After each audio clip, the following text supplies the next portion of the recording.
بسم اللہ الرحمن الرحیم۔ میری اور ابابیلز ٹی وی کی جانب سے آپ تمام ناظرین کو السلام علیکم۔ ایک فیبریکیٹڈ پروڈکٹ جو برائلر چکن کے نام سے جانی جاتی ہے کے اوپر تہلکہ خیز رپورٹ کی سیکنڈ ویڈیو کے ساتھ آپ کی خدمت میں حاضر ہوں۔ ویڈیو میں آگے بڑھنے سے پہلے ہمارے چینل کو لائک کریں، سبسکرائب کریں اور بیل آئیکن کو لازمی کلک کریں، اور ایک درخواست ہے کہ ویڈیو کو آخر تک پورا ضرور دیکھیں۔ چلیے آئیے چلتے ہیں ویڈیو کی جانب۔ ناظرین اکرام، پچھلی ویڈیو میں ہم نے آپ کو خنزیر کے بارے میں تمام تر تفصیلات سے آگاہ کیا تھا کہ خنزیر کا گوشت کھانے والے افراد اور وہ سارے ممالک جہاں خنزیر کا گوشت کھایا جاتا ہے ان لوگوں میں کیا معاشرتی مسائل اور خرابیاں پیدا ہو چکی ہیں، ان کے بارے میں آپ کو مختصراً بتایا تھا۔ اور ہم نے آپ کو بتایا تھا کہ سور کے گوشت کے استعمال یا اس کے چربی سے نکلے ہوئے گھی اور اس گھی میں بنے ہوئے جو بھی پروڈکٹس اور کھانوں وغیرہ کے استعمال سے انسانی اجسام میں اور معاشرتی طور پہ یعنی اجتماعی طور پہ کیا مسائل پیدا ہوتے ہیں، ہم نے وہ اس کے بارے میں آپ کو تفصیل سے آگاہ کیا تھا۔ اب آج کی ویڈیو میں ہم آپ کو اس کے بعد کی کچھ چیزیں بتائیں گے،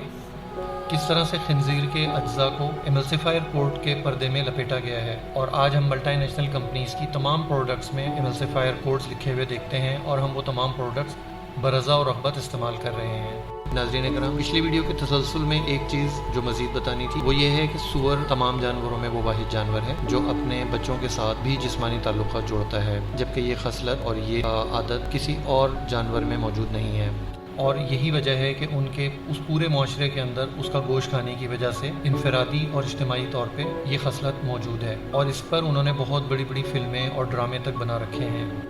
پھر ہم نے آپ کو بتایا تھا کہ خنزیر کا گوشت کھانے والے افراد میں شہوانی خیالات کا غلبہ بہت زیادہ بڑھ جایا کرتا ہے۔ تو ان سب معاملات کو دیکھتے ہوئے اپنی سازش کو عملی جامہ پہنانے کے لیے وہ دوبارہ سے سر جوڑ کے بیٹھے، تو انہوں نے اس کا حل یہ نکالا کہ خنزیر کی باڈی کے جو اجزاء بھی یہ لوگ استعمال کر رہے تھے ان کو انہوں نے نمبرز کے ساتھ ریپلیس کر دیا، اور ان کا نام ایملسیفائر کوڈز رکھ دیا،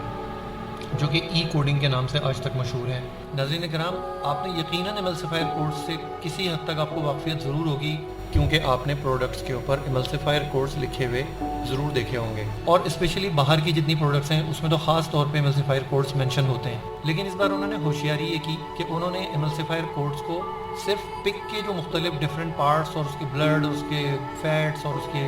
میٹ، اس کے علاوہ انہوں نے چلا کہ یہ مختلف قسم کے سالٹس، مختلف قسم کی شوگرز، فلیورز، کلرز، ان کے بھی سب کے انہوں نے ایملسیفائر کوڈز بنا دیے۔ اب یہ سب مکس اپ ہو گیا۔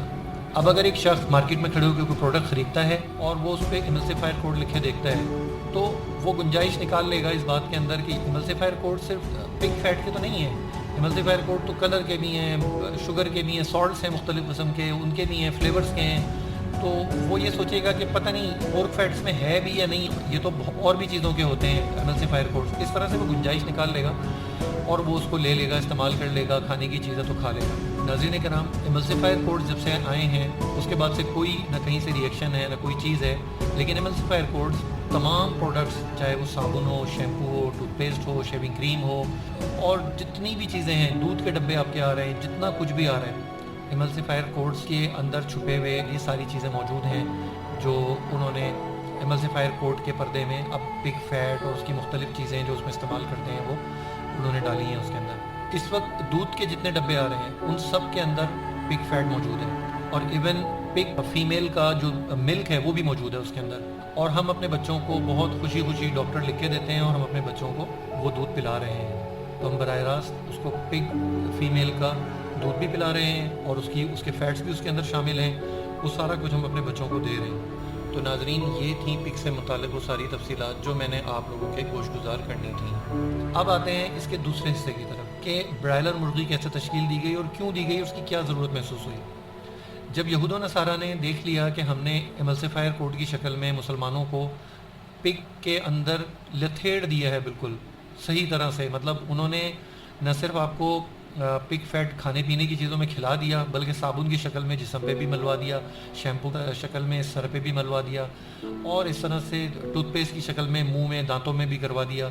انہوں نے کوئی چیز ایسی نہیں چھوڑی جس میں فیٹ یوز ہوتا اور اس کی جگہ پگ فیٹ یوز نہ کیا ہو۔ اچھا، اب آپ سوچ رہے ہوں گے کہ پگ فیٹ اتنی مقدار میں کہاں سے آ گیا کہ دنیا بھر کی پروڈکٹ میں پگ فیٹ ڈل رہا ہے۔ ناظرین اکرام، پگ فیٹ ایک ایسی چیز ہے کہ پگ میں جتنا میٹ ہوتا ہے آلموسٹ اتنا ہی فیٹ ہوتا ہے، فیٹ بہت زیادہ ہوتا ہے پگ کے اندر، چونکہ ایک تو وہ گند بلا کھاتا ہے، وہ پشی اور پوٹی بھی کھاتا ہے، پھر اس کے علاوہ وہ کچرا کھاتا ہے، اور اس کے علاوہ کہ وہ دوسرے جو اس کے ساتھی پگز ہوتے ہیں ان کا یورین پی جاتا ہے اور ان کے پوٹیز کو کھا جاتا ہے۔ اس میں دوسری ایک جو چیز ہے وہ یہ ہے کہ پگ کے اندر جو ایکچوئل پگ کی نسل ہے جو پنک کلر کی ہوتی ہے اس میں مسام بہت کم ہوتے ہیں اور اس کے جسم پہ بال نہیں ہوتے ہیں۔ ابھی تو بریڈنگ کر کے انہوں نے بہت مختلف نسلوں کے پگز تیار کر لیے ہیں، بلکہ وہ لیمب کے اندر بھی، یعنی جو بھیڑ ہے ہمارا، جو جس کو ہم ذبح بھی کرتے ہیں، جس کا گوشت بھی کھاتے ہیں، انہوں نے بھیڑ کے ساتھ بھی اس کی کراس بریڈنگ کی ہے۔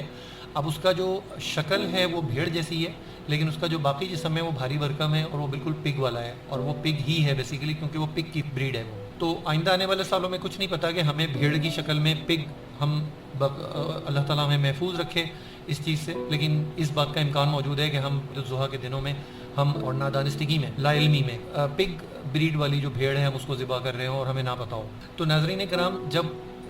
یہود و نصارہ نے دیکھا کہ ہم نے ایملسیفائر کوڈ کے پردے میں مسلمانوں کو پوری طرح سے پگ فیٹ میں اور اس کے جو بھی حرام اجزاء سے اس کے اندر اس کو بری طرح سے ان کو پینیٹریٹ کر دیا ان کے اجسام میں، اس کے بعد انہوں نے سوچا کہ فیٹ اور دوسری چیزیں تو ہم نے کر دی، لیکن ہم گوشت کیسے کھلائیں؟ تو جب یہ والا سوال آیا تو اس کے بعد انہوں نے برائلر مرغی کی شکل میں ایک چیز متعارف کرانے کا سوچا، پروڈیوس کرنے کا سوچا، جو پگ کے ڈی این اے سے بنائی گئی۔ تو برائلر مرغی بنیادی طور پہ پگ کے ڈی این اے سے بنی ہوئی ہے، ڈی این اے کے اندر سے مختلف وہ نکال کے، کیونکہ وہ لوگ جینیٹک انجینئرنگ کے اندر بہت آگے ہیں، ہم سوچ بھی نہیں سکتے وہ اتنا آگے جینیٹک انجینئرنگ کے اندر کام کر چکے ہوئے ہیں۔ تو انہوں نے پگ کا میٹ کھلانے کے چکر میں برائلر مرغی ایک پروڈیوس کی جو پگ کے ڈی این اے سے بنائی گئی، اور بعض لوگوں کو جن کو منع کرو برائلر مرغی کے کھانے سے تو وہ اس کی فیڈ کا کہتے ہیں کہ اس کی فیڈ کا مسئلہ ہے، ہم گھر میں پال لیں گے، ہم گھر میں اس کو فیڈ دے دیں گے، لیکن نہیں، دیکھیں فیڈ کا مسئلہ نہیں ہے، مسئلہ اس کی بیس کا ہے کہ وہ بیس کس پہ کر رہا ہے۔ وہ جو برائلر چکن ہے وہ پگ کے ڈی این اے سے بنی ہوئی ہے، اور پگ حرام ہے، پگ کا استعمال، پگ کا گوشت، خون، اس کی چربی، کوئی بھی چیز اس کی، ہر چیز حرام ہے۔ تو وہ برائلر مرغی اس تناظر میں اگر ہم دیکھیں تو وہ حلال ہی نہیں ہے، وہ بہت متنازع ایک پروڈکٹ ہے۔ مسئلہ اس کی فیڈ کا نہیں ہے، فیڈ آپ اس کو چاہے گھر پہ رکھ کے اس کو صاف ستھری فیڈ دیں، لیکن اس صاف ستھری فیڈ کھا کے بھی وہ جو جانور حرام ہے، اگر آپ سور کا بچہ لے کے پال لیں اور اس کو آپ گھر پہ بالکل صاف ستھری فیڈ دیں اور وہ نہ کچرا کھائے نہ کچھ اور کھائے، تو آپ کا کیا خیال ہے؟ سور مطلب وہ جو گھر پہ آپ نے بچہ لے کے پالا تھا وہ آپ اس کو ذبح کر لیں گے؟ ہرگز بھی نہیں۔ تو بالکل اسی طرح سے اگر آپ برائلر مرغی کا بچہ چوزا لے کے آپ گھر پہ پالتے ہیں تو یہ نہیں کہ وہ حلال ہو جائے گا، کیونکہ جو چیز پگ کے ڈی این اے سے بنی ہوئی ہے وہ حلال کیسے ہو سکتی ہے؟ اچھا ناظرین کرام، چونکہ گفتگو طویل ہے اور موضوع بہت بڑا ہے، اس وجہ سے آج کی ویڈیو میں ابھی تک کے لیے اتنا ہی۔ اگلی ویڈیو کا انتظار کیجیے، انشاءاللہ جلد ہی آپ کو مل جائے گی۔ جاتے جاتے ایک بار پھر یاد دلا دوں کہ ہمارے چینل کو ضرور لائک کریں، سبسکرائب کریں اور بیل آئیکن کو لازمی کلک کر دیں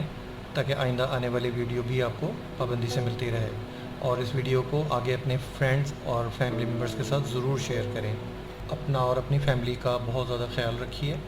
مجھے اجازت دیجیے۔ السلام علیکم ورحمۃ اللہ وبرکاتہ۔